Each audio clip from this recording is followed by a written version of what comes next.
சேலை கட்டும் பெண்ணுக்கு ஒரு வாசம் உண்டு, கண்டதுண்டா? கண்டவர்கள் சொன்னதுண்டா? சேலை கட்டும் பெண்ணுக்கு ஒரு வாசம் உண்டு, கண்டு கொண்டே கண்களுக்குள் பள்ளி கொண்டே.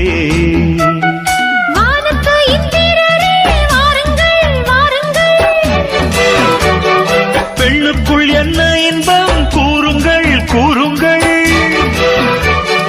இதுபோல் இதமோ சுகமோ உலகத்தில் இல்லை. இவளின் குணமோ மனமோ மலருக்குள் இல்லை. சேலை கட்டும் பெண்ணுக்கு ஒரு வாசம் உண்டு, கண்டதுண்டா? கண்டவர்கள்